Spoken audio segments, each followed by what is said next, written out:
Nós vamos olhar para o primeiro versículo. No primeiro domingo do Advento, nós falamos sobre os primeiros 17 versículos. E hoje nós vamos olhar para os últimos versículos, aprender do Senhor, ouvir a voz do Senhor nesse dia tão importante que é o domingo do Advento, o último domingo do Advento, o domingo que antecede ao nascimento de Cristo. Eu estarei lendo esse texto e eu peço a você que acompanhe a leitura. Eu estarei lendo até o versículo 24. Então, Mateus capítulo 1, do 18 ao 24. O nascimento de Jesus Cristo foi assim. Maria, sua mãe, estava comprometida para casar com José. Mas antes de se unirem, ela se achou grávida do Espírito Santo. José, com quem Maria estava para casar, sendo um homem justo e não querendo envergonhá-la em público, resolveu deixá-la sem que ninguém soubesse. Enquanto ele refletia sobre isso, eis que lhe apareceu em sonho um anjo, dizendo: José, filho de Davi, não tenha medo de receber Maria como esposa, porque o que nela foi gerado é do Espírito Santo. Ela dará à luz a um filho e você porá nele o nome de Jesus, porque ele salvará o seu povo dos pecados deles. Ora, tudo isso aconteceu para que se cumprisse o que foi dito pelo Senhor por meio do profeta. Eis que a virgem conceberá e dará à luz a um filho, e ele será chamado pelo nome de Emanuel, Deus conosco. Quando José despertou do sono, fez como o anjo do Senhor lhe havia ordenado, e recebeu Maria como sua esposa. Feche seus olhos, vamos orar. Senhor Deus, Pai amado, Pai bendito, soberano Senhor, nós te damos glórias, Pai, porque podemos nos reunir nessa noite e louvamos o Teu nome, Deus, porque temos a palavra, temos o privilégio de ter esta palavra de vida, Pai. Muito obrigado. E abençoa-nos, Deus, que possamos ouvir a sua voz, que corações sejam quebrantados diante de Ti, vidas sejam transformadas. É isso que nós te pedimos, em nome do Senhor Jesus. Amém. Queridos, eu gostaria de pensar com vocês nesta noite sobre qual o verdadeiro sentido do Natal. É interessante que uma coisa pode ter vários significados, e isso pode ser muito subjetivo, né? De repente, ao pensar em Natal, cada um aqui pensa em uma coisa diferente. Assim como pensar numa apresentação de um bebê em uma igreja pode gerar várias interpretações. Palavras têm vários significados. Então, nós temos sempre que ter a preocupação de entender se nós estamos tratando da mesma coisa, se nós estamos falando a mesma língua, se nós estamos caminhando em uma mesma direção. E com isso, o Natal é algo extremamente popular na nossa cultura. Todos os anos nós vemos propagandas de Natal, todos os anos nós vemos ornamentações do comércio, muitas vezes no nosso setor de trabalho, todos os anos montamos uma árvore de Natal, todos os anos nós ornamentamos de uma forma diferente, porque a nossa cultura, ela não conseguiu apagar o Natal. Então, o Natal faz parte da nossa cultura. Mas quando olhamos, então, para toda essa questão, a pergunta é: qual o verdadeiro sentido do Natal?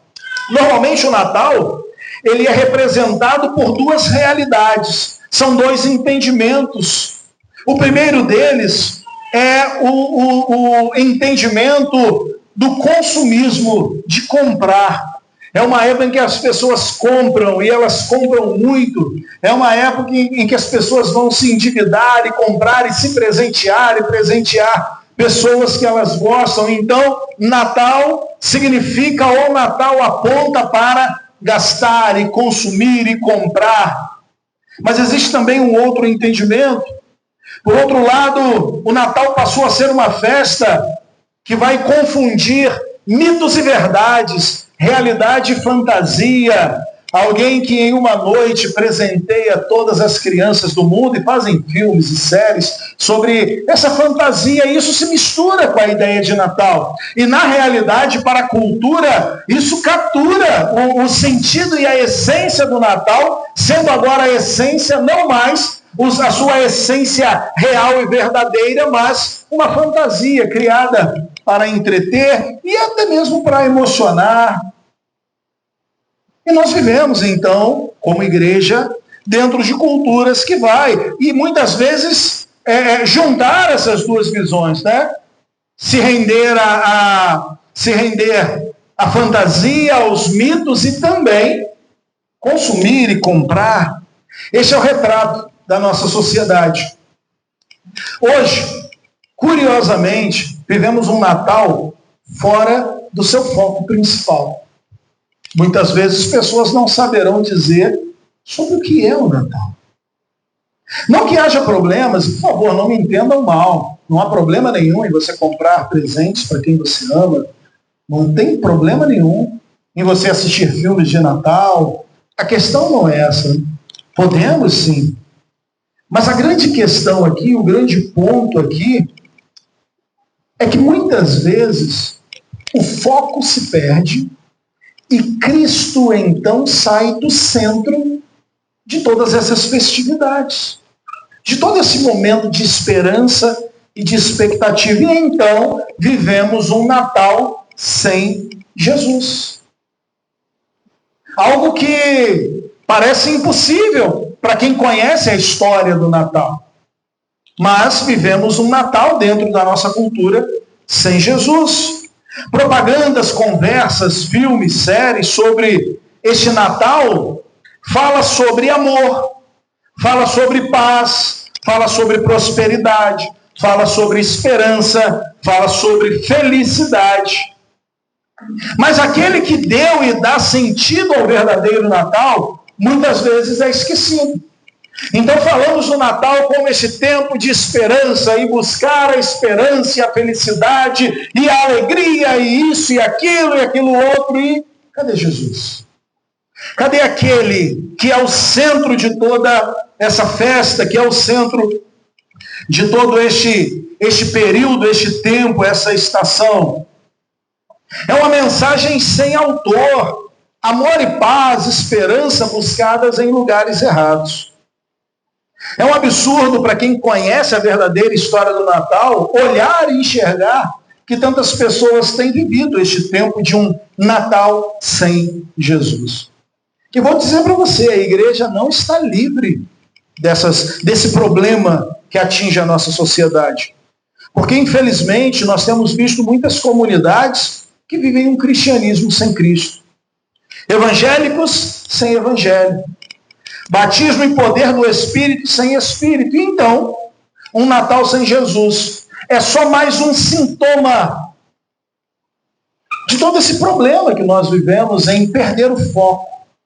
Perder o foco das coisas que realmente importam.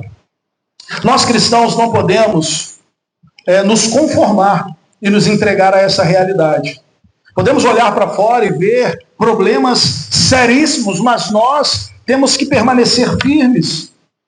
Mesmo que nossa sociedade celebre um Natal sem Jesus, nós cristãos podemos nos valer desta oportunidade, deste tempo, deste período, e a cada ano nos lembrar do nascimento do homem Deus.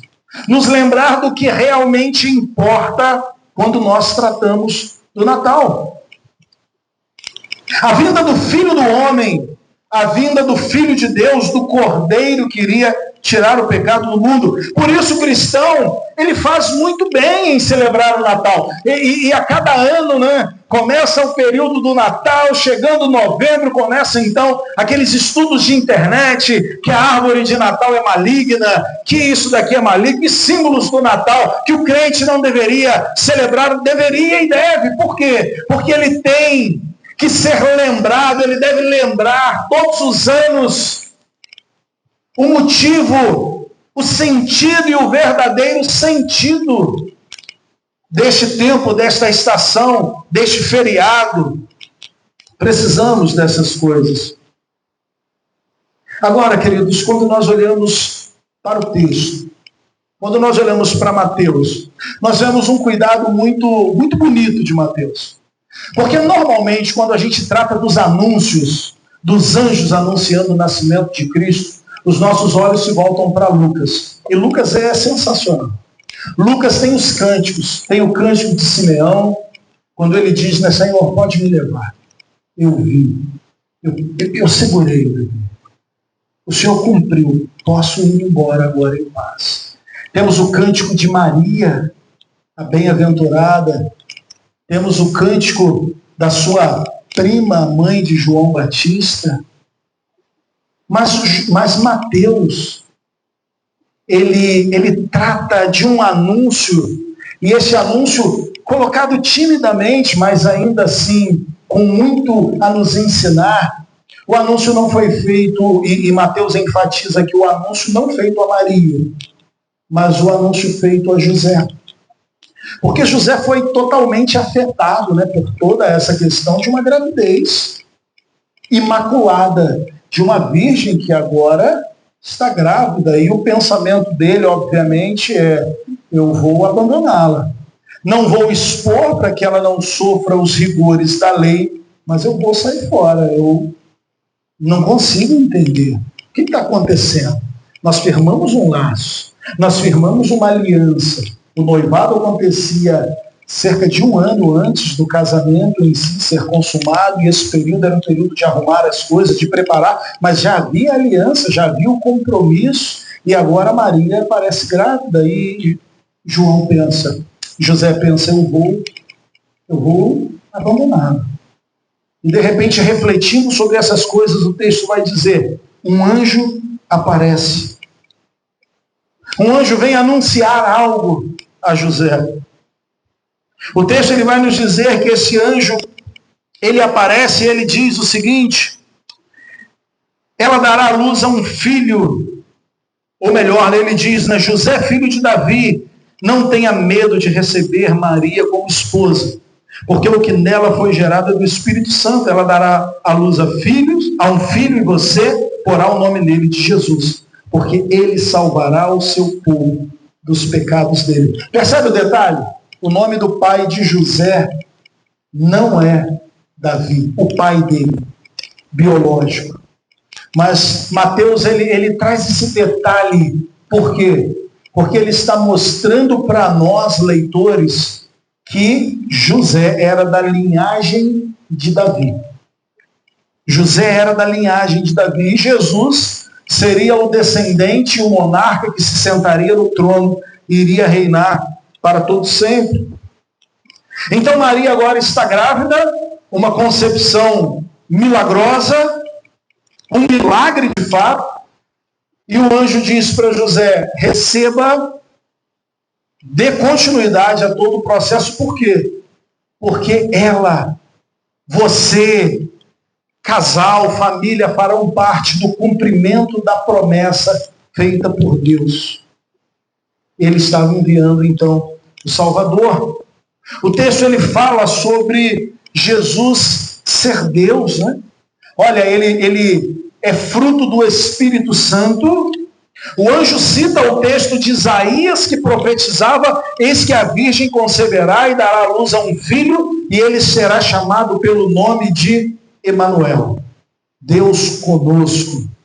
Ali o anjo então conecta a profecia ao evento da gravidez de Maria. Está dizendo, olha, ela é o cumprimento desta profecia de Isaías, feita há centenas de anos atrás. Ele não só mostra que essa gravidez cumpre a profecia, como informa José sobre quem o filho de Maria era, o próprio Deus, o Deus encarnado, o Deus que viria para estar conosco. Mas hoje eu gostaria de meditar apenas em um versículo, o versículo 21. E o versículo 21, ele vai dizer, e lhes porá o nome de Jesus, porque ele livrará o seu povo do pecado deles. No versículo 21, nós aprendemos, através desta explicação do anjo, desta mensagem do anjo, sobre o verdadeiro sentido do Natal. O motivo porque foi preciso que Deus se fizesse homem. Você entende isso? Deus se fez homem. O Eterno se revestiu de humanidade. O Eterno se revestiu de fraqueza. O Eterno se coloca nesta condição, se fazendo um, igual a mim e igual a você. A salvação do seu povo é exatamente o motivo pelo qual Deus se fez homem. Eu acho maravilhoso quando Paulo, ao escrever as suas cartas, ele diz que Deus é justo e justificador. Isso é maravilhoso porque ele está unindo duas doutrinas poderosas e ele está resolvendo aqui uma tensão. Paulo resolve uma tensão com um termo dizendo que Deus é justo e justificador. Por quê? Porque Deus, para ser justo, ele tem que condenar o pecado. Deus não pode olhar para o pecado e passar a mão na cabeça. Deus não pode, para ser justo, simplesmente virar a cara, simplesmente fingir que não viu. Mas então vem a questão, como que pecadores podem então entrar no reino de Deus e viver com Ele por toda a eternidade?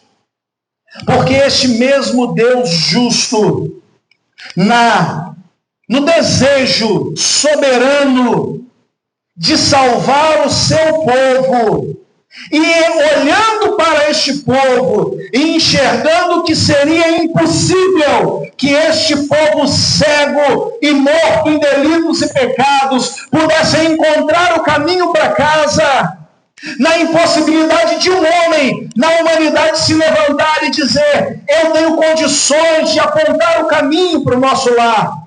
Na impossibilidade de um homem, de um filho de Adão se levantar e dizer: eu irei me sacrificar por todos vocês. Nesta impossibilidade, Deus então encarna e se fez homem. E agora, como homem, o Deus homem, o homem perfeito, ele se entrega por nós. E aí o Paulo mais uma vez vai dizer que como por um homem o pecado entrou, também por um homem veio a salvação para todos os eleitos do Senhor. Aqueles que têm o seu nome escrito no livro da vida antes da fundação do mundo. Deus se fez homem, carne. É interessante que o espírito do Natal, do tempo de paz, amor, prosperidade e alegria, tem a ver com a maior tragédia da história humana, o pecado. Por que Cristo precisou encarnar? Por que o Filho, precisou encarnar? Porque o pecado entrou no mundo. Porque Gênesis 3 existe. Existe Mateus, Marcos, Lucas e João narrando o nascimento de Jesus. A maior tragédia na história humana, que é o pecado. Através desta tragédia agora, Deus, o próprio Deus, vem resolver, vem arrumar a bagunça criada pelo Adão. Por isso Jesus é chamado e conhecido como o segundo Adão. Aliás, não há problema em afirmarmos que a vinda do Filho de Deus trouxe consigo paz, amor, prosperidade e alegria. É exatamente isso que ele traz. O problema é nós buscarmos essas desconectadas de Jesus. Mas isso só pode ser experimentado, queridos, essa paz, este amor, essa prosperidade e alegria, só pode ser experimentada por aqueles que recebem o maior de todos os presentes, o próprio Cristo, e a salvação que ele dá de graça. Então, eu gostaria de considerar duas realidades importantes que o anjo ele trata com José aqui, apontando então para o sentido do Natal. E a primeira delas é o pecado. O texto ele vai dizer, quando o anjo ele trata, e você vai colocar nesta criança o nome de Jesus. Por quê? Porque ele livrará o seu povo do pecado deles.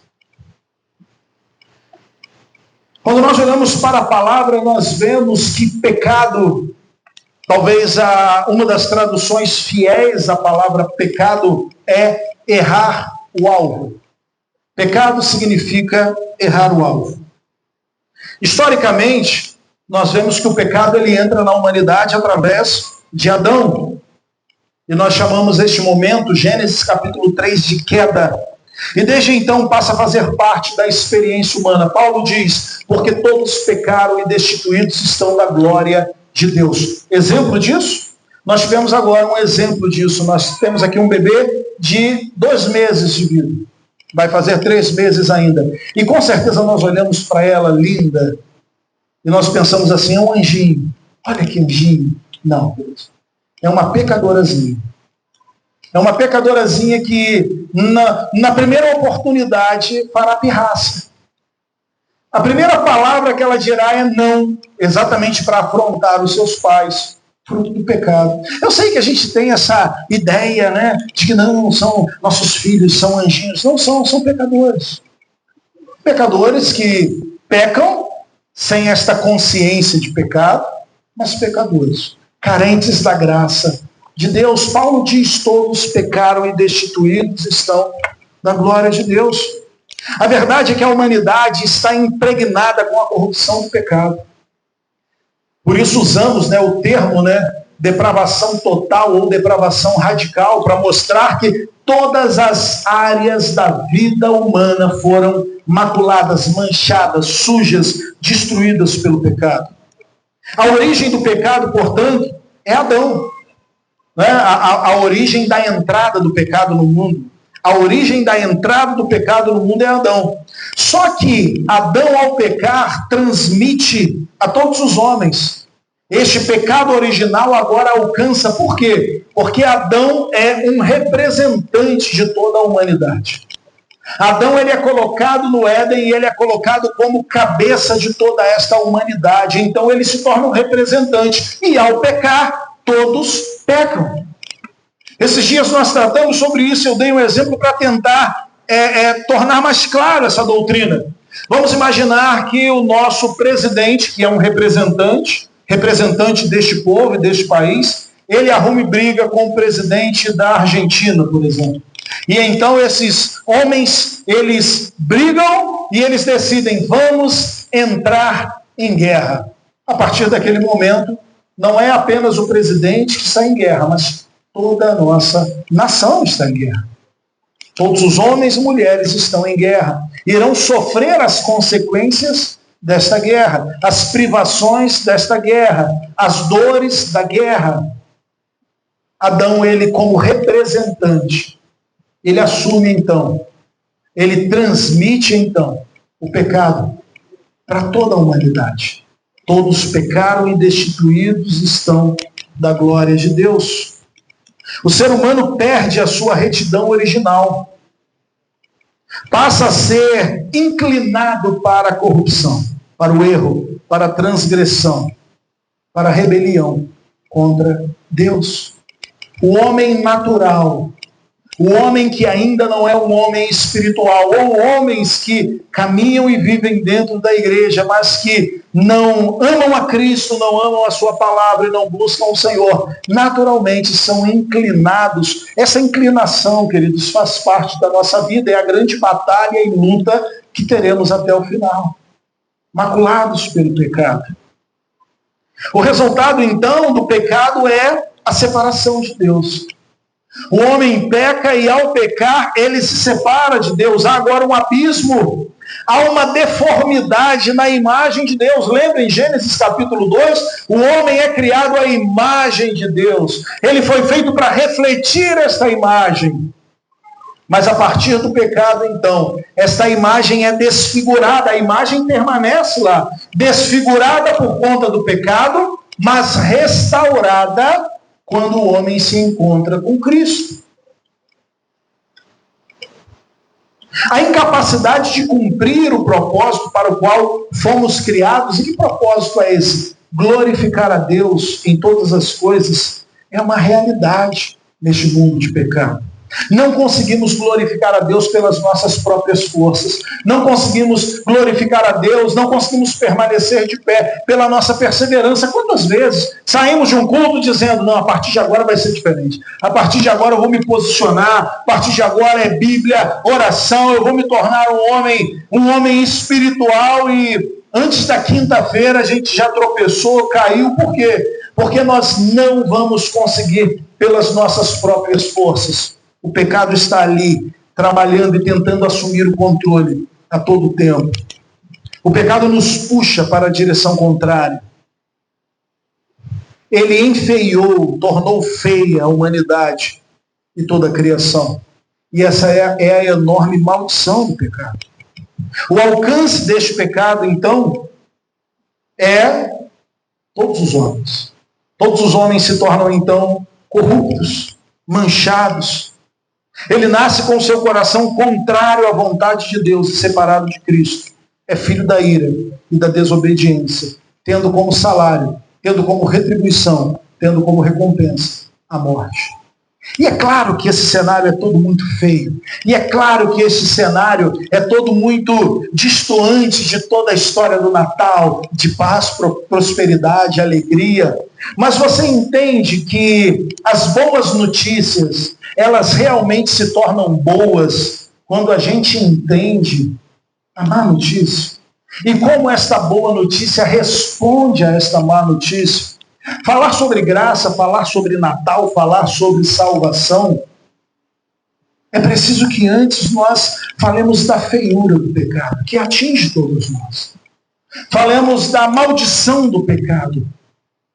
Falemos do resultado do pecado. Porque agora, entendendo o pecado, entendendo que somos pecadores, que somos naturalmente filhos da ira, nós podemos, então, olhar para as nossas vidas, ver que nós não somos tão bons quanto nós achamos que somos. Ou como aquela frase de Spurgeon que diz, né? Não se aborreça quando alguém está falando mal de você. Você é muito pior do que isso. Porque essa é a condição do homem, e principalmente do homem sem Deus. Mas então, textos que tratam sobre o nascimento de Jesus vão apontar, como Isaías capítulo 9, dizer, o povo que andava em trevas viu uma grande luz. A luz, ela rompe e dissipa as trevas. O homem vive em trevas até que os seus olhos encontram Cristo, ou melhor, o homem vive em trevas e morto até que Cristo o alcance, até que o Espírito o alcance e o conduza até Jesus. Então nós primeiro olhamos para o pecado e vemos a feiura, mas então, olhando para o texto, vemos salvação. O texto vai dizer, porque ele salvará ou ele livrará o seu povo dos pecados dele. Eu sei que essa questão que eu vou tratar agora aqui, se não for bem entendida, e por isso nós falamos disso regularmente aqui, isso pode gerar um entendimento errado. Mas preste atenção no texto. Não sou eu que vou dizer, é o texto. Ele livrará o seu povo. A salvação, ela é exclusiva do povo de Deus. Por isso que não há nenhum tipo de orgulho quando você, por exemplo, vai evangelizar alguém e esta pessoa que está ouvindo sobre o evangelho, ela diz assim, não, eu não quero, isso não é para mim. E quando as pessoas falam isso, não, eu não quero, não aceito, isso não é para mim, eles falam isso com uma certa superioridade, como, olha, essas coisas que você está me tratando são besteiras, isso é bobagem, isso é fantasia, eu sou uma pessoa racional, eu sou uma pessoa... Você entende que, na realidade, essa pessoa que se enche de arrogância para dizer não, ela só ainda não foi alcançada ou não será alcançada por Cristo. Não recebeu o toque. É isso, o Evangelho não quebrou esse coração. Então, na verdade, ele está numa posição terrível de condenação eterna. A situação é terrível porque não há salvação fora de Cristo. Cristo então vem salvar o seu povo. Jesus recebe aqui no texto um nome, né? Jesus, Emanuel, Deus conosco. Este nome foi determinado pelo próprio Deus, anunciado pelo anjo, tanto para Maria como para José. Porque o seu nome traz a razão do seu nascimento. E esta razão é: Jesus veio estar conosco para nos salvar. Jesus veio salvar o seu povo. Com isso que nós aprendemos, queridos, Deus salva o seu povo. Deus resgata o seu povo desta condição de morte, desta condição de desprezo, desta condição de ira. Deus salva o seu povo. O homem se meteu nas astúcias do erro e do pecado, e Deus, mesmo tendo o direito de varrer da face da terra toda a raça humana, o que ele decide fazer? Ele decide redimir, ele decide restaurar, ele decide salvar, ele decide transformar esta humanidade perdida em uma humanidade santificada. E quando tratamos de humanidade, quando eu falo aqui de humanidade, eu estou tratando do povo dele. Então ele se encarna e resolve ele mesmo pagar o preço por nossos pecados.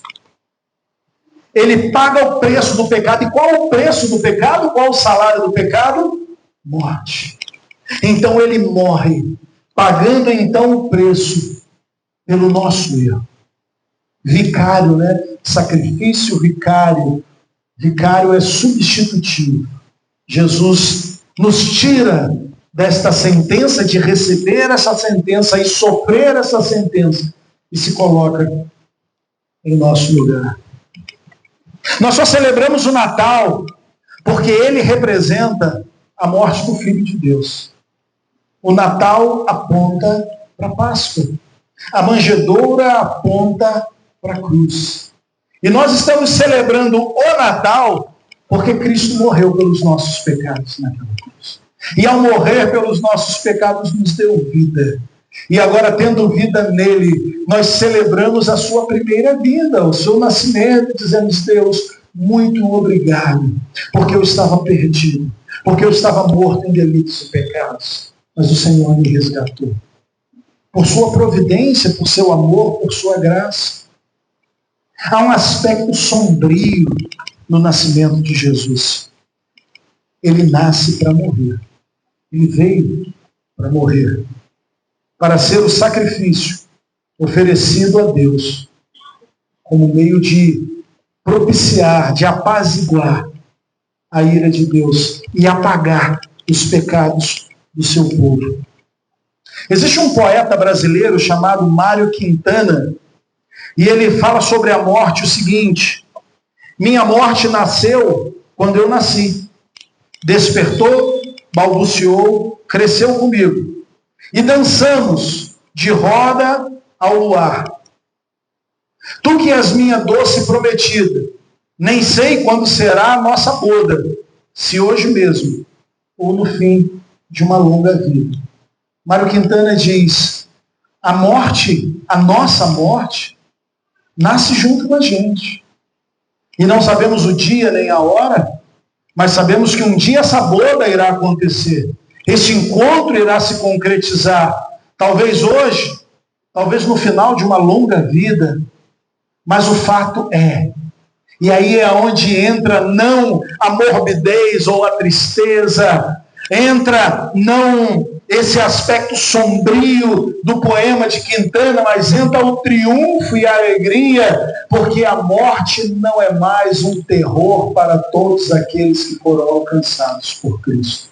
Existe uma frase sensacional do pastor John MacArthur, ou pelo menos eu a ouvi atribuída a ele, que diz: o único poder que a morte tem sobre o Filho de Deus é de pegá-lo pela mão e conduzi-lo até a presença do seu Senhor. Então, queridos, mesmo o maior de todos os inimigos, não é nosso inimigo, mas apenas um servo de Deus para nos conduzir até a presença dele. Sobre Jesus, podemos dizer a mesma coisa. Em seu nascimento já podia haver a sombra da sua cruz. A cruz lança uma sombra sobre a vida de Jesus e a sua morte é o centro da sua missão. Jesus tinha plena consciência de que sua vida toda era voltada para este momento, o momento em que ele seria o sacrifício para o perdão de pecados. Porque a morte de Jesus representa a salvação dos homens. O nascimento de Jesus representa a salvação. Por quê? Porque esse nascimento aponta diretamente para a morte. E na morte de Cristo, a salvação ela é consumada. Era preciso que o Filho do Homem sofresse muitas coisas, fosse rejeitado por anciãos, sacerdotes, escribas e morto, mas que ressuscitasse ao terceiro dia. Essa realidade da vida perfeita de obediência a Deus, a morte substitutiva, estão presentes nas palavras do anjo, porque ele salvará o seu povo do pecado deles. É por isso que Jesus nasceu, viveu, morreu e ressuscitou. E nós não podemos perder isso de vista. O nascimento de Jesus tem tudo a ver com a sua morte, e a morte de Jesus tem tudo a ver com a nossa vida. Somente pela morte de Jesus é que paz, amor, prosperidade, felicidade fazem sentido. De fato, é isso que ele promete. Não em sua ressurreição, mas em sua volta. Ainda teremos aflições neste mundo. Ainda ansiamos por paz, prosperidade, felicidade, perfeição.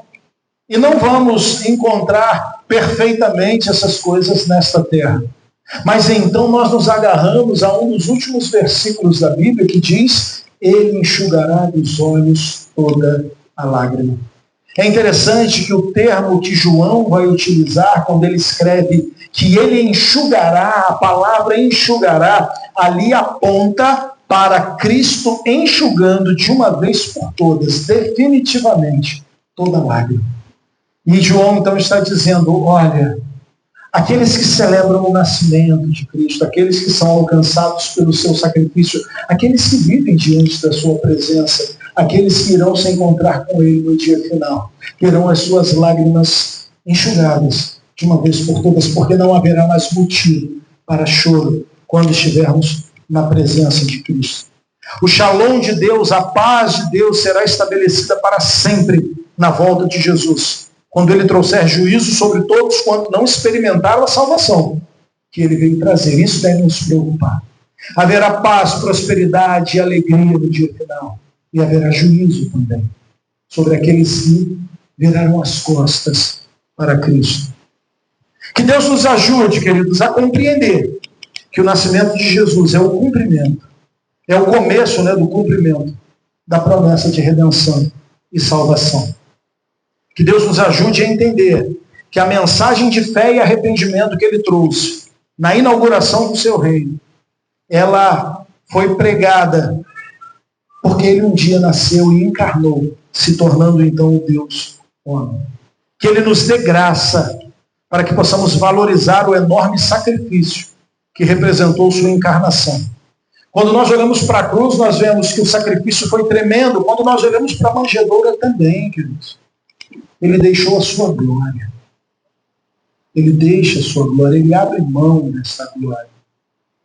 Então o sacrifício da cruz é tremendo. Aquele bebê na manjedoura também aponta para um sacrifício grandioso. E que possamos valorizar esse sacrifício. O sacrifício de assumir a natureza humana e se humilhar. O Criador fazendo-se criatura. O Rei fazendo-se servo. Tornou-se pobre para que fôssemos ricos. Ele se esvaziou e a si mesmo se humilhou, tornando-se obediente até a morte de cruz. E então, Deus, como já foi dito aqui hoje, se fez homem. Deus encarna exatamente para que os homens pudessem ser feitos filhos de Deus. Eu não sei como está o seu coração. Talvez ele esteja cansado, ferido, desanimado, fechado. Mas esse texto aponta para uma realidade, e esta realidade é: Deus veio trazer salvação. E esse é o sentido do Natal. Não é presentes, ceia, bacalhau, pernil, não é festa, amigo oculto, Papai Noel, árvore de Natal. E eu não estou dizendo que essas coisas são ruins, são boas, devemos desfrutar delas. Mas o que eu estou dizendo é: o verdadeiro sentido do Natal é salvação. E uma salvação que o Senhor derrama sobre as nossas vidas. Precisamos nos arrepender dos nossos pecados. Precisamos olhar para Cristo e dizer: Cristo, eu creio que o Senhor pode perdoar os meus pecados. Talvez você seja um cristão, né? Nominal, e esteja distante de Cristo. Esteja distante do corpo. Esteja distante da palavra e da oração. Natal também é um tempo de nós retornarmos. E ele já está posicionado logo ali no final, né? Exatamente para nós tomarmos fôlego e começarmos um novo ano, um ano diferente, cheio da graça, da misericórdia. Então eu gostaria de orar com você. Se você está distante, converse com Jesus nesse momento. Se você não é um cristão, se arrependa dos seus pecados neste momento. Comece a partir de hoje a viver uma vida completamente diferente. A vida de súditos do reino deste Senhor. Feche seus olhos. Pai, muito obrigado. Obrigado, Deus, porque podemos com alegria louvar e bendizer o seu santo nome. Podemos olhar para a manjedoura e enxergar ali a sombra da cruz, e na sombra da cruz, Pai, naquela cruz no Calvário, enxergar o perdão dos nossos pecados e salvação das nossas almas. Abençoe-nos. Quebre corações endurecidos pelo pecado nessa noite, quer sejam esses corações de não cristãos ou cristãos aqui presentes. Que os seus servos possam se render, Deus, a Ti. Que aqueles que não são possam se render a Ti nessa noite também. Que haja salvação nesta casa de oração. Que vidas sejam transformadas por Ti. Que Cristo possa nascer em nossos corações nesta noite. E que possamos glorificar o Seu nome pela salvação que nos foi dada pelo Seu sacrifício. Obrigado. Obrigado pelo sacrifício da manjedoura, Senhor. Obrigado, porque na manjedoura vemos um enorme sacrifício. Obrigado, porque o Senhor veio e pagou o preço, algo que nós não poderíamos fazer. Obrigado, porque o Senhor pavimentou o caminho. E obrigado, porque o Senhor abençoou as nossas vidas, trazendo salvação. Nós te agradecemos por tudo isso. Em nome de Jesus. Amém.